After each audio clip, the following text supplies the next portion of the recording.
Nosotros somos el equipo número 3 con el tema La educación intercultural, un camino hacia la inclusión educativa. Los integrantes son Hilda Roxana Chávez García, Montserrat Echavarría Ramírez, Sara Sofía Hernández Flores, Larisa Hernández Infante, Andrea Hurtado Ahumada y una servidora, Yesenia Nájera. La diversidad en el mundo actual. Se parte del supuesto de que las diferencias se consideran enriquecedoras, por lo que la escuela debe preparar a su alumnado para vivir y convivir en entornos cambiantes y heterogéneos.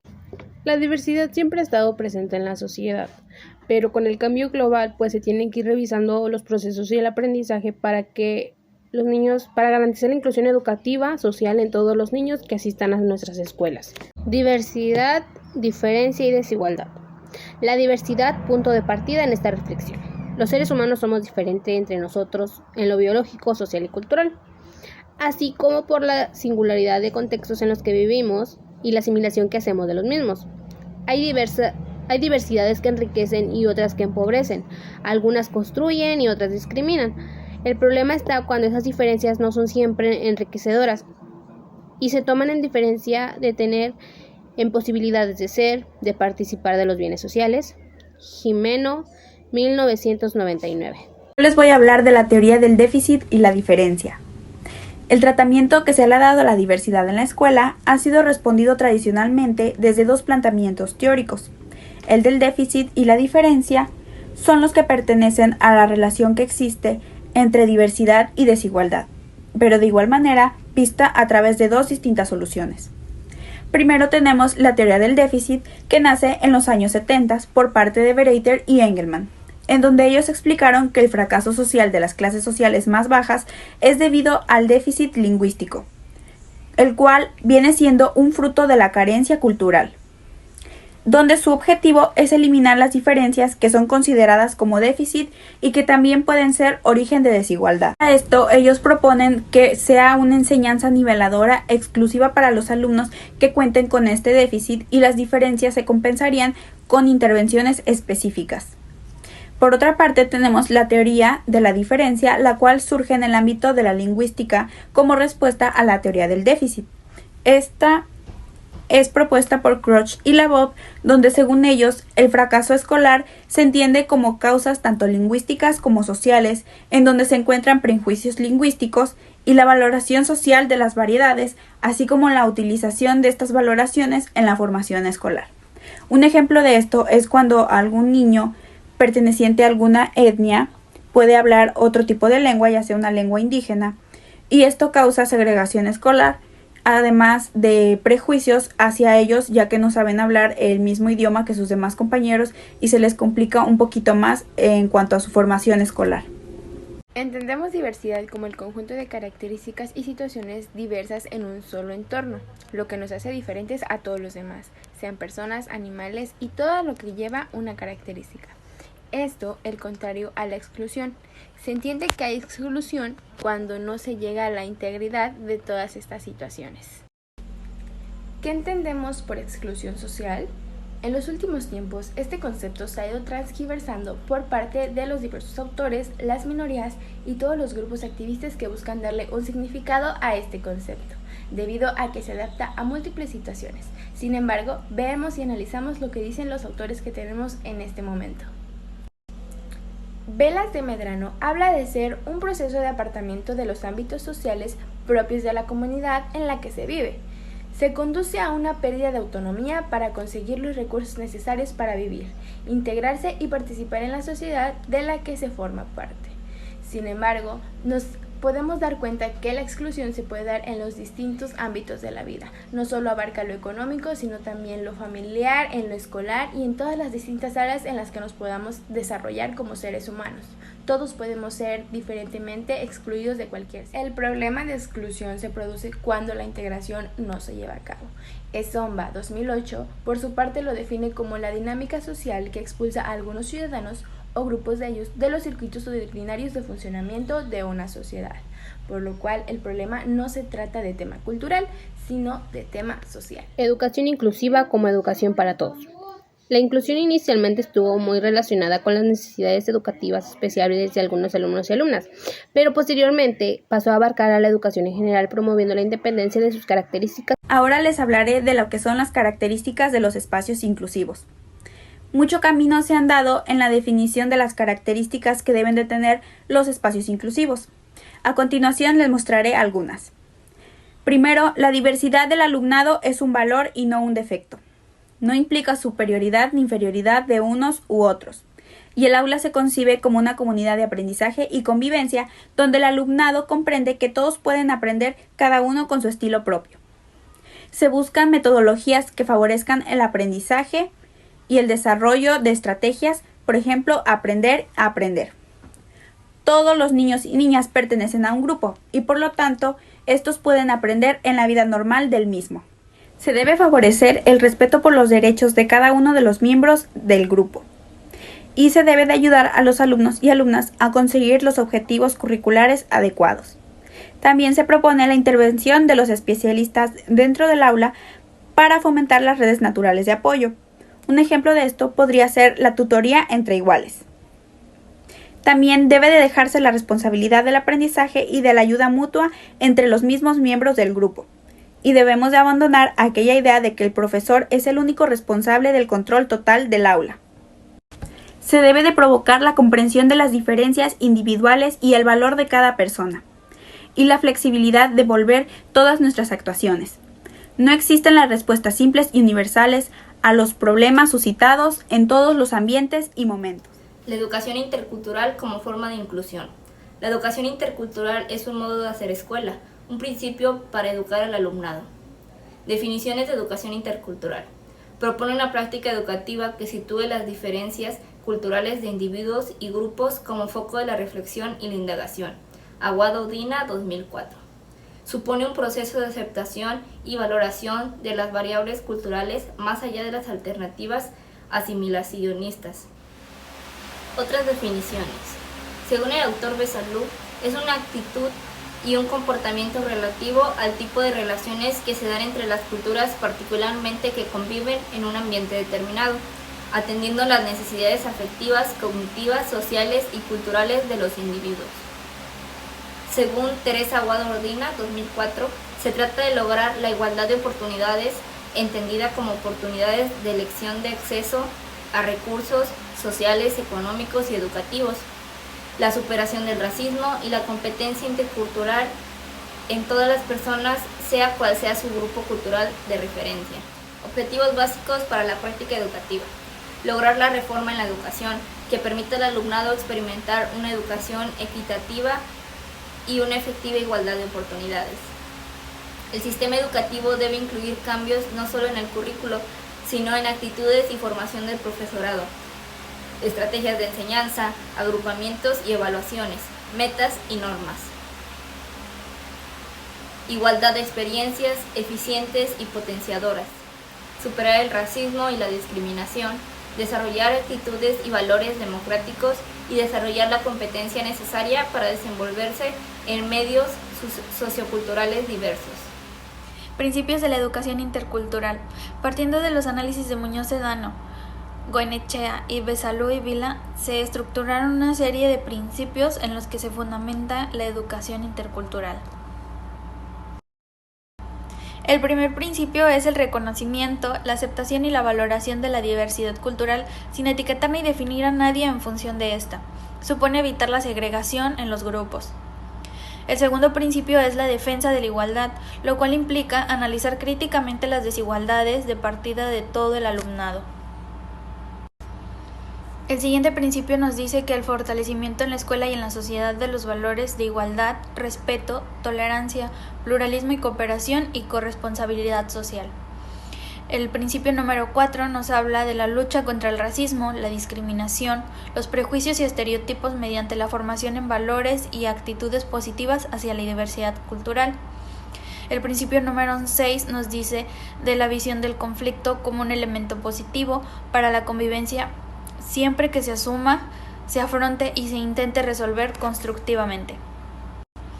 El principio número 6 nos dice la toma de conciencia del propio bagaje cultural de los profesionales implicados, analizándolo críticamente. El principio número 7 nos habla de la mejora del autoconcepto personal, social, cultural y académico de todo el alumnado. Es un requisito imprescindible, así como su aceptación incondicional. El principio número 8 nos dice que es relevante todo el alumnado, que se dirige a todos para desarrollar en ellos competencias interculturales. El principio número 9 nos dice que tiene expectativas positivas sobre las capacidades y posibilidades de todo el alumnado. El número 10 nos dice que reconoce el derecho personal de cada alumno a recibir la mejor educación diferenciada con cuidado especial de la formación de su identidad. El principio número 11 nos habla de tener en cuenta las necesidades, experiencias, conocimientos e intereses de todo el alumnado. Es la mejor forma de incorporar la diversidad en la escuela. El principio número 12 implica metodologías de la enseñanza cooperativas, recursos didácticos adecuados y la comunicación activa entre todo el alumnado. El número 12 planifica estrategias didácticas para aprender más y mejor, que sirvan para mejorar la relación y la convivencia con los demás. El principio número 14 nos dice que supone la revisión del currículo, eliminando el etnocentrismo desde referentes universales del conocimiento humano, sin limitarse a los producidos por la cultura occidental.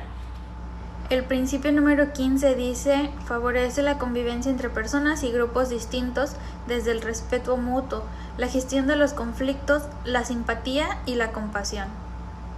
El número 16 nos dice: supone cambios profundos que no se limiten a la escuela.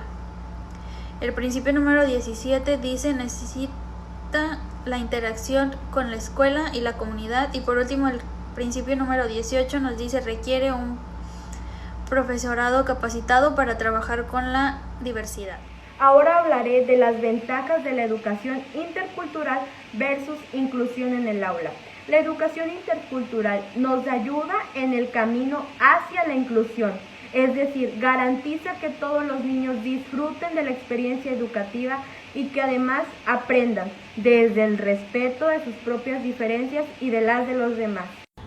Algunos de los objetivos que se pretenden son cultivar actitudes de respeto a las culturas diferentes a la propia. Es decir, en los alumnos debemos promover el respeto. Este valor para mí es súper importante, pues habiendo respeto a las diferentes culturas, tradiciones, vestimenta, habla, lengua de los demás compañeros, dentro del aula va a haber un ambiente favorable de aprendizaje y así los alumnos van a tener una mejor convivencia.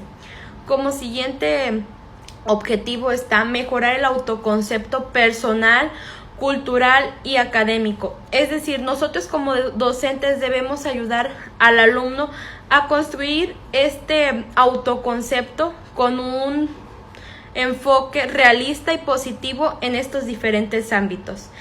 El siguiente es potenciar la convivencia y la cooperación entre el alumnado culturalmente diferente. Pues, ¿qué vamos a hacer como docentes? Activar la convivencia, el trabajo colaborativo, para que sean todos sea un aula incluyente donde todos los alumnos participen, que no se vean las diferencias que puede haber entre culturas y así dentro del aula ser una sola. ¿Una sola a qué me refiero? Una sola que no veamos si nuestro compañero habla de diferente manera, si nuestro compañero se viste diferente, sino dentro del aula ser una sola familia para poder fomentar esto del respeto que he venido hablando anteriormente. Y por último, pero no menos importante, es potenciar la igualdad de oportunidades académicas en todos los alumnos y alumnas. ¿A qué se refiere con igualdad de oportunidades? Pues que todos debemos de enseñar de la misma manera. Todos como futuros docentes no debemos hacer distinción por ninguna circunstancia entre los alumnos. Es decir, vamos a enseñar de la misma manera al niño que es culturalmente diferente al otro. Tenemos que tener esta igualdad de oportunidades. Hablar de educación inclusiva va a suponer plantear que todos los alumnos aprenden en su grupo. La orientación se convierte en el escenario de los aprendizajes de todo tipo. Para esto, el autor Morales Orozco, 2006, resume las posibilidades de la educación inclusiva. Las posibilidades de la educación inclusiva. Ayuda a nuestros alumnos y alumnas a responder a las necesidades reales de la clase en cualquier área. La ayuda de esta manera está disponible para todos ellos, tanto para los que la necesitan constantemente como para aquellos que solo la necesitan de forma ocasional. La siguiente posibilidad es: no se etiqueta a los alumnos por el hecho de salir fuera. Otra posibilidad es: en el caso del aprendizaje de la lengua vehicular, las necesidades comunicativas de unos se equilibran con otras necesidades de los otros. La siguiente posibilidad es: la presencia simultánea de dos profesores hace posible que todo el alumnado esté junto, reconozca su diversidad y aprenda en función de sus capacidades y necesidades. Otra posibilidad es que ayuda a la diferenciación entre pluralidad cultural y dificultades del aprendizaje del alumnado. Permite aprovechar la riqueza cultural en el aula donde hay alumnado de diferentes países. Otra posibilidad es adquirir la competencia comunicativa, pues dota a los alumnos y alumnas de una mayor autoestima, mayor contacto con sus iguales, etc. Y por último, la posibilidad es: todo el alumnado podría constituirse en bilingüe gracias al bilingüismo de ganancia, favorecido por el contacto continuo con iguales que hablan una lengua diferente. Y bien, estas fueron las posibilidades de la educación inclusiva según el autor Morales Orozco. La inclusión educativa fomenta la relación entre todos los niños. Esto permite que los alumnos tengan una interculturalidad y observen a sus compañeros y les permita aprender de ellos, de sus culturas, de sus tradiciones, de su lengua, de su habla. El diálogo y la socialización entre los alumnos ayuda a comprender y se convierte en una potente herramienta tanto para el que está aprendiendo como para el maestro. Glosario. Educación intercultural. Es un medio para promover la comunicación entre las personas, para favorecer las actitudes de apertura en un plano de igualdad. No se dirige, pues, solo a las minorías étnicas o culturales, sino que es una educación para todos. La inclusión educativa. Se ve como el proceso de identificar y responder a la diversidad de las necesidades de todos los estudiantes a través de la mayor participación en el aprendizaje. Las culturas y las comunidades involucra cambios y modificaciones de contenidos, aproximaciones, estructuras y estrategias con una visión común que incluye a todos los niños y niñas. Discriminación. Trato diferente y perjudicial que se da a una persona por motivos de raza, sexo, ideas, política y religión. Pluralismo. Es el sistema en el cual se acepta y reconoce la variedad de doctrinas, posiciones, pensamientos, tendencias o creencias de una sociedad. Exclusión social. La dinámica social se expulsa a algunos ciudadanos o grupos de ellos de los circuitos ordinarios de funcionamiento de una sociedad. Esta ha sido nuestra reflexión sobre la educación intercultural como camino hacia la inclusión educativa. La educación intercultural y la inclusión educativa no son una meta, sino un proceso, una forma de enseñar y aprender. En definitiva, una forma de estar, ser y hacer educación.